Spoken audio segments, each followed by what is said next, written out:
Now, while their team is supporting each other, we see that the bad place team is supporting each other as well. Their language is a little different, but the sentiment is the same. And did anyone else really enjoy that the bad place song was the 1877 Cars for Kids jingle? 1877 Cars for Kids.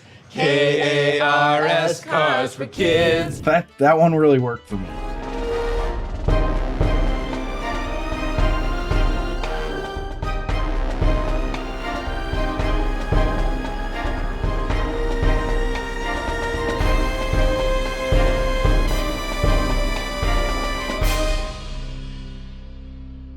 Welcome back to another episode of The Rank. I'm John, and today we're going to be doing another episode of The Good Place. Now, for those of you who are new to the show or have been longtime watchers / listeners to the show and don't remember what we do, I'm just going to give you an agenda. We start with the potent notables, which are just a couple interesting facts or tidbits that I found out about the episode or the series. Then I go into the episode overview, which is just me talking about everything that happened to the episode from beginning to end. And then I do the rank, the namesake of the show, where I rank the episode in 5 categories on a scale of 1 to 5, 1 being the worst, 5 being the best, all to find out what's the best sitcom of all time. So we're taking 5 sitcom series right now, ranking every single episode, average out the rankings, and that gives the series its overall ranking. Now today we're going to be ranking the first episode of the 4th season of The Good Place, titled A Girl from Arizona, written by Andrew Law and Cassia Miller and directed by Drew Goddard. Now if you're enjoying these episodes, or if you're just a fan of The Good Place and like consuming content about it, please consider subscribing and or following, like the episodes, comment. You can email me at info@therankpodcast.com. Send me your questions, comments, suggestions, whatever. I will respond to you. And for those of you who super duper like it, please also consider becoming a patron on our Patreon site at patreon.com/therankpodcast. Now, for these older series that are available on streaming services and everything, I'm not going to worry about spoiling it. So just that's your spoiler alert. There's going to be spoilers ahead. But let's start out here with the potent notables.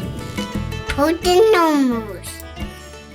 So this episode aired Thursday, September 26th, 2019. Wow. For the start of season 4, NBC put The Good Place in the premiere spot, 9 p.m. Now, would that do anything for The Good Place? Would it be helpful? Nope. The slate was Superstore at 8, Perfect Harmony at 8:30, The Good Place at 9, and Sunnyside at 9:30. And then, of course, Law & Order SVU at 10. And each show got progressively less viewers. Even Law & Order SVU being on at 10 didn't help, even though it had the highest viewership numbers of all of NBC's Thursday lineup. The Good Place only had 2.421 million viewers, which is a slight increase over the season 3 finale, which only had 2.386. Still, not great. Now, as for competition, the CW had The Outpost, which only got 475,000. ABC had Million Little Things, which got 4.985 million. CBS had Mom, which got 6.246. And then the winner of the night on Fox, NFL Thursday Night Football, which had 17.618 million viewers. Now, as anyone who's been following along for a while will know, Antonio will not let me go past this without telling who played. Oh, we gotta stop this. Here we go. Looks like it was a good game as the Eagles beat the Packers 34-27. All right, not a ton of potent notables here, but I've got one for the series that's fun. It's about the point system. It's actually inspired by something creator Mike Schur used to do in real life. It was, quote, a daily game that I played by myself as I milled around Los Angeles, was assigning negative and positive point values to various good or bad things that people did. So if someone cut me off in traffic, I would think, you just lost 25 points, man. Joke's on you because you're going to hell. I just thought was kind of fun. Now, just to round things out here, for those of you who have been listening for a while, we do track Tahani's name drops. In this one, she did have a few of them. So she hasn't actually done one in a while, but we got Nelson Mandela and Patrick Stewart being her racquetball partners, just a couple of many, so maybe there are more to come. And then she apparently split a Xanax with Peter Skarsgård. So can't wait to do the whole list at the end of the series. Antonio can, but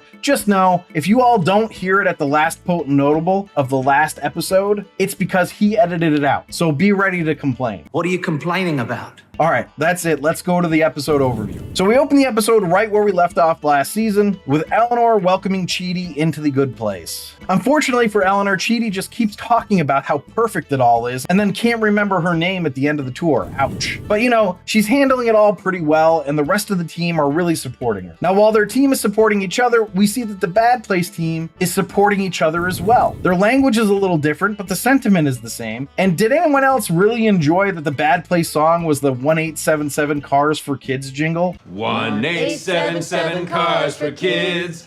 K-A-R-S, Cars for Kids. That one really worked for me. But shortly after that, we get to meet the next contestant, Linda Johansson, who's just a big bag of nothing. She can literally do anything, ask for anything, and she asks for a breath mint, even after seeing a transparent baby elephant tell her that Shirley Temple killed JFK. But then we get the final one, Brent. Now, Brent is garbage. He comes in talking about how women can't take a joke anymore, and that he's not racist because his dentist is black. He's definitely going to be a difficult pill to swallow and a hard one to change. Hopefully he doesn't wreck it for humanity. Meanwhile, Derek is causing problems as well because he's trying to win Janet back from Jason. Of course, he won't, but Jason's jealousy of him isn't helping matters. It gets so bad that Jason ends up killing / rebooting Derek, which, as it turns out, he did have the Dereks to do. But this ended up hurting him with Janet, as she seems pretty stressed about holding this whole thing together. Also, as an aside, last week I had mentioned that John sure seemed gay, but he hadn't actually officially said it. But in this episode, he talks about his ex-boyfriend. So now that doesn't mean he's gay, but he's definitely not straight, at least. So I suppose if he's bi, maybe he'd be interested in creating the Olsen Twin Countdown to Legality website. Still, I'm just not buying it. Anywho, the gang's main focus has been on Simone, but she throws a monkey in their wrench because she's convinced it's all fake, and everyone but Eleanor feels like the obvious next step is to introduce her to Chidi. Eleanor is the exception because,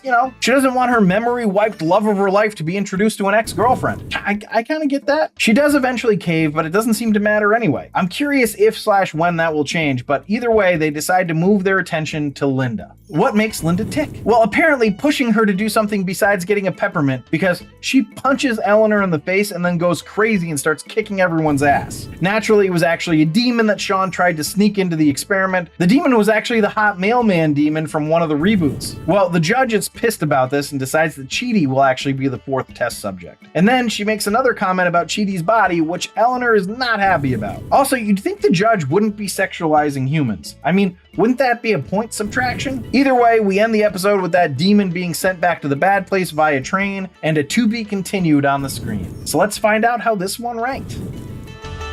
A rank. So the rank is where I rank the episode based on 5 categories: story, acting, dialogue, episode coherence, and character relatability. I rank it on a scale of 1 to 5, 1 being the worst, 5 being the best. And then I have a laugh counter where I add up the amount of times that the episode made me laugh. 1 point per laugh out loud gets added to the score. But before I get started, if you're enjoying this episode, please leave a like down below. It really does help us out. Anyway, the first category is story, which I gave a 3. So there's not much of a story here, so much as it's just a continuation of the overarching series story. I suppose you could make a case for the story of discovering Linda as a demon in disguise as something. I don't know, there wasn't enough there to go too high, but I don't think it should be punished for the continuation of an awesome story. So that's why I went in the middle of the road. So let's go to acting, which I gave a 4.75. The acting is tremendous as always. I can't think of anything specific to knock it down from a 5, but there was a feeling I had that it wasn't all what it is normally. I'm thinking it's actually Maya Rudolph, maybe? I don't know, it's just barely not a 5 anyway. So let's go to dialogue, which I gave a 4. Really funny and clever with fun ideas, but not as funny as normal. I mean, still funny though. 4 is still a good score. So let's go to episode coherence, which I gave a 4.85. I mean, it's a continuation from one episode to the next, so it makes sense that it has great coherence. I took 0.15 off because of the fact that they once again had the judge watching shows from Earth. Deadwood in this case, but she supposedly stays aloof of people's lives on Earth, right? It just doesn't make any sense. How can she watch a bunch of shows and do pop culture references, but then is aloof of what life is like on Earth? It's a very, very small thing in terms of this episode, but it does mean that it's not perfect. So let's go to character relatability, which I gave a 5. Brent's a lot, but everyone is super relatable here. Jason is probably at his most relatable in this episode, actually. Who would want to be in Eleanor's position and have to introduce Chidi to an ex-girlfriend? You know, that's rough stuff. Anyway, that's it. Those are the rankings. That's a pretty decent ranking. So if it has a decent laugh counter, it's going to end up in the top 3 tiers. And it did. I got 14 laughs. So that puts the episode total at a 35.6, which means it's just barely in the holy grail. And this puts the series average at a 38.15, which is in the holy grail. So thanks for listening and or watching, everybody. If you'd like to see a list of our episode and series rankings, you can do that on our website at therankpodcast.com. Remember to subscribe, review, and comment. Please consider supporting us on our Patreon site at patreon.com/therankpodcast, where you can get access to all of our archived episodes. And once again, if you liked the episode, please leave a like down below. It really does help us out. But I will leave you with this. What's Derek's plan to win Janet over? Derek. Let's cut to commercial.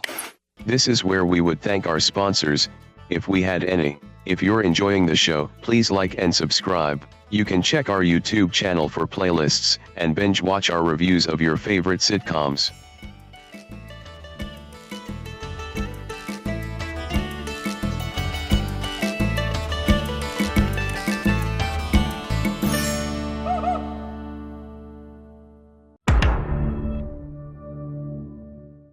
Eleanor is the exception because, she doesn't want her memory wiped she doesn't want her memory fucking motherfucker. He has a way with words.